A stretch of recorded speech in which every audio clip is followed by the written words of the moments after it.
Lately in the sport of MMA, there's been loads of fighters that have been suffering leg injuries. Now, a question has arisen: why is it that so many fighters have been actually suffering with these injuries? Even fighters like in the past, like if you look at like Anderson Silva, where his leg snapped when he fought Chris Weidman, when Chris Weidman checked the knee or checked his leg kick with his knee.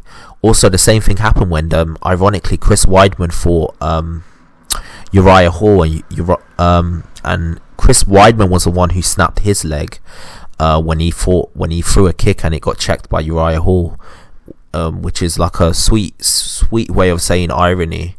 Uriah Hall better check for them kicks, because he might be next to get his leg snapped. But the ironic thing is, the reason why this keeps happening, I think is that there's quite a few factors involved in this. Obviously, you have Conor McGregor, who has happened to most recently, and a lot of people have been saying what caused his ankle to snap was when he threw the kick initially, and I think Dustin Poirier checked it with his elbow. It snapped right there, and then after that it became loose, and then when he tried throwing a punch, his leg was a bit loose, and then that's when it completely snapped. Now, if you look at other fighters like Muay Thai fighters in Thailand, their legs don't snap as much as MMA fighters. Now, I think that there's a couple of reasons why this actually happens. Now, with leg breakages, the reason why it happens is that when you hit a hard object with your legs, the thing that happens is that the shin has calluses develop over time, which come from micro fractures that actually happen on your legs. So when you see these Muay Thai fighters for the past 20 years, and some of them, like from the age of 8, they're competing, they develop these calluses on their knees, and also the micro fractures in the knee on their legs and such. They start to develop, and they start to harden, and they start to get stronger and stronger and stronger. But for it to get stronger, you need to give it time to heal. Now, the problem is, with the likes of Conor McGregor and Chris Weidman and these other fighters, the way you make the calluses in your legs actually get stronger, you have to do this over a long period of time.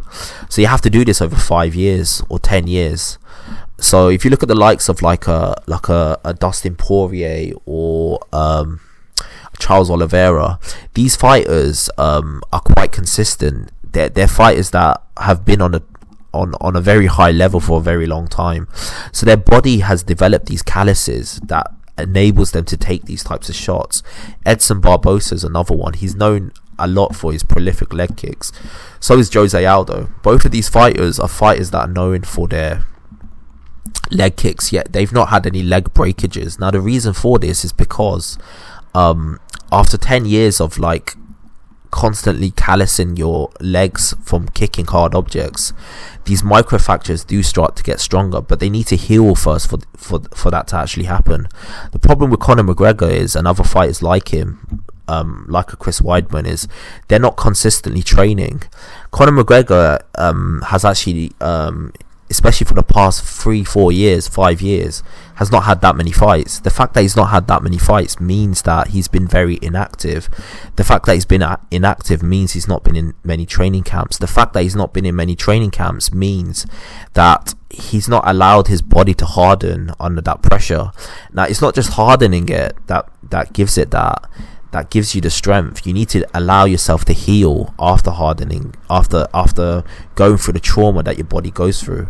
The problem with Conor McGregor is that when a fight is signed, that's when he starts immediately training as hard as he possibly can, and then as soon as a fight is announced, that's when he starts training. Apart from before a fight is announced, I don't think he trains as hard consistently as the likes of Dustin Poirier or these other fighters. I don't think he does train as hard consistently for a long period of time. So what happens is he puts his body through a strenuous training regime where he's literally training as hard as he possibly can, and he's abusing his body. And the thing is, when it's only a couple of months away from a fight, you're probably training and pushing yourself as hard as you possibly can.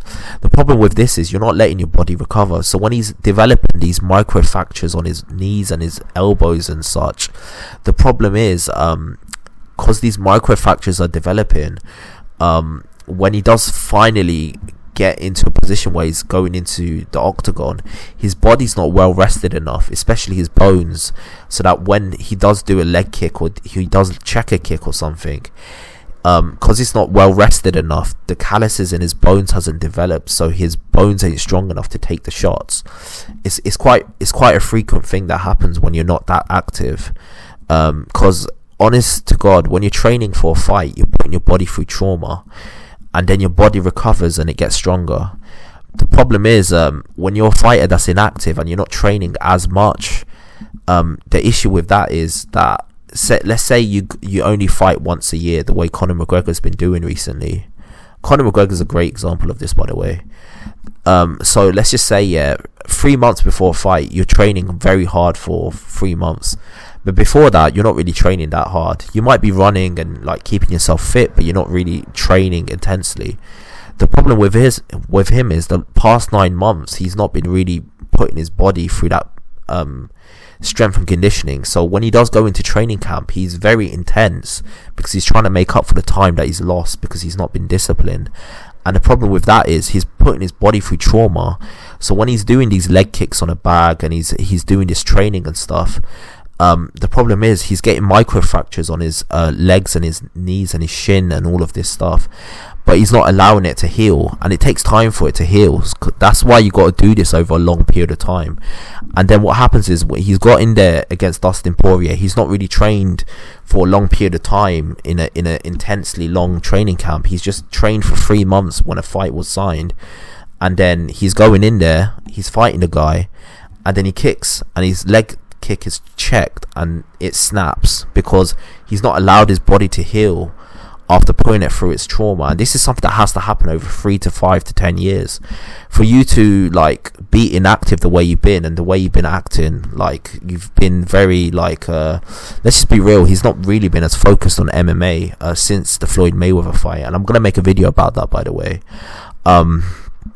Your body's not gone through what it has to in terms of its trauma and recovery for it to become stronger. So when you do put yourself through that that strain of an intense training camp, your body just doesn't recover the way it used to. And old Conor McGregor never used to have leg breakages. This is happening now because he's not as disciplined as he once was. The fire and the hunger's not there anymore for him to train hard even when he's not in training camp. So because of that, it's a major reason why it happens.